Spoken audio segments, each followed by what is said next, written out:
My son's fiance mocked me when we met for the first time. Your dad only finished middle school?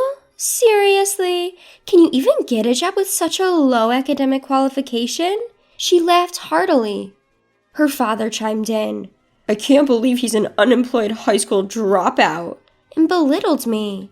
On top of that, they served food only for the four of them, excluding me. The fiance's mother said with a big smile, I prepare meals only for my family. I have never seen someone ridicule a parent to this extent during a meet and greet between two families. I decided to get back at the four rude people, including my son, and told them, say whatever you want, before storming out of the restaurant. My name is Stephen Walker. I just turned 60 this year, and I have a 25-year-old son named Michael. But my relationship with my son is strained, and he never sets foot in my house. I've often regretted how I raised him, as this is what led to the situation we're in now. I lost my beloved wife when Michael was still in elementary school. My wife had been frail since childhood, and she passed away at the young age of 45. At my wife's funeral, I didn't care about the judgmental looks from relatives. I bawled like a little kid. Michael was more composed, telling me, Dad, it's sad, but let's say our goodbyes to Mom. But my grief only lasted during the funeral. Back then, I was running a real estate business that I had inherited from my father. The day after my wife's funeral, I woke up to phone calls from clients. That's right, I had loyal clients to take care of, and I had to raise Michael on my own now. I snapped out of it with those phone calls and headed to my office. At the same time, I took part in school events and PTA meetings. I had to fill a role that my wife had been playing all by myself. There's no way my lousy self could juggle work and school events perfectly on my own. I quickly gave up and decided to temporarily close my business. I handed over my clients to another real estate agency so I could spend time with Michael. But when I went to his school, Michael glared at me and said, Dad, I told you not to come. He even complained, Don't tell anyone you're my dad. Without saying whose parent I was or why I was at the school, I would just be some stranger. Even today, I'm wearing a name tag that says Walker as I participate in PTA activities. I couldn't fathom why my son started giving me the cold shoulder all of a sudden, but it didn't take long for the penny to drop. Hey, isn't that your dad? What's he doing at school on a weekday? Does he have nothing better to do? My mom said that after your mom passed away, your dad became jobless, right? Michael remained silent and looked down as his classmates taunted him. I quickly rushed over and told them, I'm just taking some time off work. It's like your summer or winter break. However, seizing this opportunity, my son was further ridiculed by his classmates. Your dad's just jobless pretending to be on break. Your family's poor. I'll share my bread from lunch with you. Darn you, Dad, your speaking to me just made me look even worse. Michael grew more and more resentful as his classmates made fun of him. Despite knowing my son was being ridiculed, all I could do was look the other way. I can't remember how many times I shed tears alone because of how pathetic I felt. Soon enough, when my son Michael entered middle school, he started hanging out with delinquents.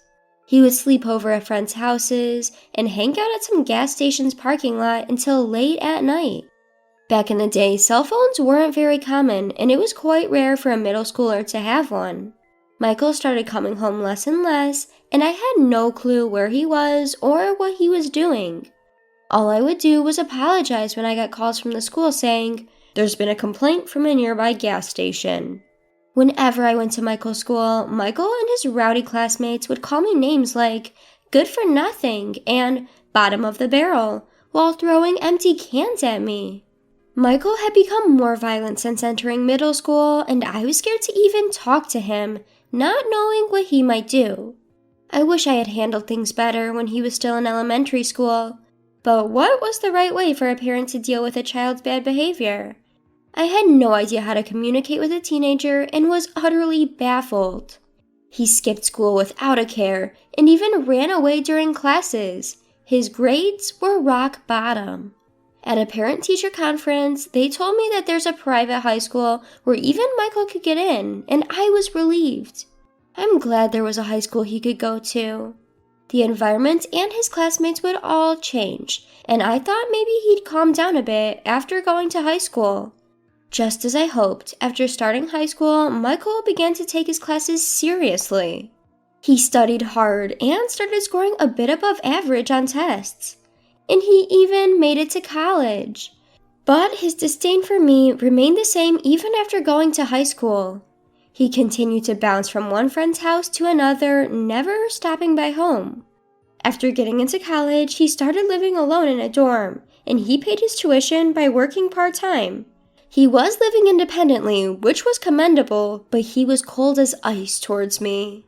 Even after he started working, he never once came home. Then, out of the blue, when Michael was about 25, which I hadn't seen in years, he called me. Out of the blue, he calls me and says, "I've got someone I want to marry." Then he goes, "Next Sunday at 2 p.m., we're meeting up at a fancy restaurant, so be there." And lets me know the plans he made without even asking about my availability. I'm like, "Hold on, this is too sudden." But when I got mad, he just goes, "If you can't make it, don't bother," and hangs up the phone with his cold attitude. Well, I had mixed feelings, but there's no denying he's my precious only son. So, for his sake, I went to the fancy restaurant at the time he told me to. When I got to the restaurant, her folks were already there, and they're like, "Who are you?" All rude, like out of nowhere. I'm like, "You call me out of the blue and then ask who? Come on." But even though I'm fuming, her folks just go, "No, we didn't call you." And they're just as cold as my son was. Now my son Michael, he's standing there smirking something fierce. This guy, he's up to something. Still not sure I trust what's happening, I head inside the restaurant. There's no talk about Michael or his partner Sarah. Instead, I was the center of their attention, who they had just treated like an intruder. Then Michael starts going off like, "This guy here, he dropped out of high school and worked, but after mom passed, he's just been loafing around," telling Sarah and her folks. I'm like, "Hey, this ain't the time or place." But he isn't having any of it. Then, to top it all off, Sarah bursts out laughing. "For real? Can a person even get hired with just a middle school education?" And Sarah's dad is all, "Wow, raised by a high school dropout and layabout, but you are here with a college degree and a job at a big company. You took your old man as what not to be, huh?" Praising Michael. I was too tired to even argue and was gonna say what you want, I'm out of here. But the second I go to say that, a waiter comes in from behind me with the food. Sorry for the wait. Oh right, the food hadn't even come yet. I was so steamed I forgot. I tried to calm down, thought I'd just eat what was in front of me and leave. But the food that gets brought out is only for Michael, Sarah, and Sarah's parents. The waiter goes, "I'm sorry, we had a reservation for 4, giving me this look. Sarah's mom goes, "Yes, that's correct. He's not our family, so don't mind him," giving the waiter this sweet smile. The waiter, looking all kinds of uncomfortable, nods and backs out. Just as I'm about to lose it, Sarah's dad cuts me off. He goes, "We don't want anything to do with some deadbeat high school dropout. Our family and relatives are all bank employees, doctors, working at major companies. You don't belong here, please leave." That was enough, I said. "Is education and job history all you care about? Aren't you folks a bit off your rockers?" And got up to leave. And to that, Sarah's dad says, "I work at Bank of America, where education and job history really matter for clients' trust. But of course, a layabout like you wouldn't know." "Oh my, you work at Bank of America, huh? That's quite impressive." I said that as I was leaving, but they didn't hear me. The next day, I paid a visit to Bank of America, where Sarah's dad works. Being a man who's been called a deadbeat by my son, his classmates, and my son's fiancée and her family, I must admit I'm not actually a deadbeat. After my wife passed away, I temporarily closed down the real estate business I was running. But let me clarify, it was just a temporary closure. I didn't shut it down for good. After my wife's passing, I switched my business to online management so I could prioritize my son's school events and PTA meetings. When I had a physical store, most of my clients were neighbors. But after switching to online management, I could serve customers from all over the country. Like people living in small towns that are about an hour's drive from the nearest train station, and also American folks living abroad. I started getting more consultations about renting and buying properties from these folks. Thanks to the internet, I could expand my property portfolio and cater to a broader clientele. Running a real estate business online made things possible that seems like a dream. Additionally, I was quite active in stocks and investments as a hobby. Currently, I have $50 million deposited in Bank of America, where Sarah's dad works. Upon arriving at the bank, I promptly requested to speak with the branch manager and informed everything that happened the day before. I was told by one of your employees that this bank operates on trust built on educational background and work history. So I've lost all trust in this bank because of that statement. Could you please proceed with the account closure? As I said that, the branch manager kept apologizing profusely and finally explained the account closure process with a face on the verge of tears. Oh, I almost forgot about something important. There's this troublemaker who has not paid the rent for the apartment I own for 2 years. I had been letting it slide thinking he's my son, but no more. I mailed my son a notice demanding 2 years' worth of rent. 3 days later, Sarah's dad and my bonehead son came storming into my house. Why did you rat me out to the branch manager? That was underhanded. Dad, what's the deal with that notice? If you're the manager, cover for me. I sighed and said, I lost trust in the bank after learning about your practice of judging clients based on education and work history. Are you panicking just because of what one person said? Do you have something to hide? And Michael, just because we're family doesn't mean you can skip paying rent. Pay your own dang rent. Sarah's dad shouted, Because you went around stirring the pot, I got a bunch of complaints from my other clients. My boss chewed me out because of what you did. The nerve! Oh no, I didn't stir the pot. I just shared the story as a casual conversation with my relatives and clients. I didn't tell them to close their accounts. As I said that with a smile, my son snapped at me. What clients, Dad? You're just a deadbeat, aren't you? You think a deadbeat could afford to build a huge house like this in such a prime location and still maintain this lifestyle? I even did some renovations recently. As I replied, my son made a baffled face and said, Huh? What's that? Did you go into debt or something? I'm really fed up with you. I took a break from my real estate job for a while and then switched to running an online business, which I'm still doing.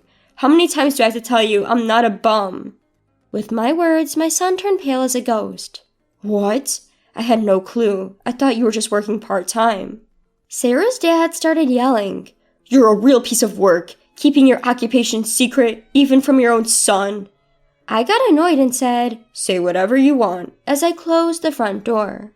Outside, I heard them shouting, You've ruined my reputation. I'm gonna sue you. I can't believe I've been duped by my old man for this long. I'm not gonna let him do this to me. The two of them were making a ruckus. But after about 10 minutes of shouting, seems like they got exhausted and it got quiet. Well, once they realized that shouting was meaningless, I figured they wouldn't bother coming around here again. I let out a sigh of relief and went to make myself a cup of coffee. Just then, I heard my son's voice outside again. You big fat liar! What? Are you still here? I said as I looked out the window to see Sarah's dad and my son spray painting my front door. You've got to be kidding me. What are they up to? Just as I was about to go outside and give them a piece of my mind, I heard a police siren getting closer. Could it be that someone in the neighborhood called the cops? My hunch was right on the money. When I went outside, the two of them were being detained by the police, who showed up because of a neighbor's complaint. Ah, there he is, that big fat liar. I lost all my credibility at work because of him. As they shouted, the police calmly loaded them into the patrol car saying, All right, we'll take it from here. Then one of the officers, who seemed to have just noticed me, approached me with a strangely cheerful expression. Sir, would you please come with us to give your statement? Why me? But I guess I'm the victim here. I'm gonna spill the beans on all their shenanigans. When we got to the police station, I showed the cops a video from my phone. It was footage from the security camera I installed at my front door. The camera had recorded all their yelling and antics. "What a great piece of evidence!" the officer exclaimed with a sparkle in his eye, and my questioning was over in a jiffy. My son and Sarah's dad were given a stern warning by the police, and they had to sign a restraining order to keep their distance from me. And it turns out the whole neighborhood had witnessed their crazy behavior. One of my son's coworkers who lives nearby had been blabbering about it at the office.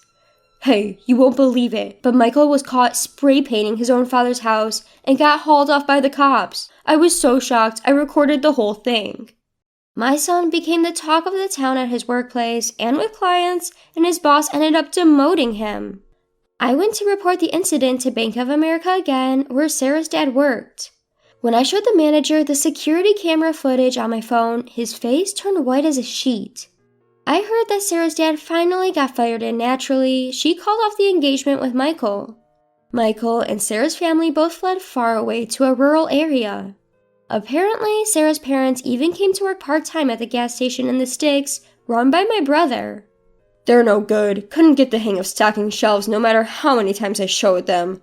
Had to give them the boot pronto. And word has it, the nearby gas stations and farmers did the same." According to my brother, it seems Sarah's parents can't land a steady job, and they're bouncing from one gig to another at gas stations and farms as a couple. Furthermore, I heard that Sarah showered her boyfriends, including my son, with high-end gifts like watches, and she was in debt because of that. The little money her parents make from their part-time jobs apparently goes straight into paying off their daughter's debts, and it's a mystery how they're making ends meet. It's been 5 years since then, and my son is now 30. It seems like he's changed for the better, after being treated with kindness from folks in the small town he moved to. He came to me a couple of times and apologized sincerely. "I was naive and immature. I didn't even try to understand your job and just labeled you as a good-for-nothing. I can't apologize enough for how much I regret it." Seeing the change in my son's attitude, I decided to let him move in with me. Now he's working at a company near my place, and little by little, he's helping me out with my work too. But don't get me wrong, he's still wet behind the ears, and I don't trust him completely. I'm hesitant to hand over all my work to him, but I'm going to observe his behavior and attitude towards work and make decisions accordingly. If he proves he's really turned his life around, I might consider handing over the reins of my business. But if I told him that, he might get too excited and say, "For real? I'll hand in my 2 weeks' notice tomorrow," and do something impulsive. I'm living with my son, holding on to the hope that one day I'll feel confident enough to trust him with everything.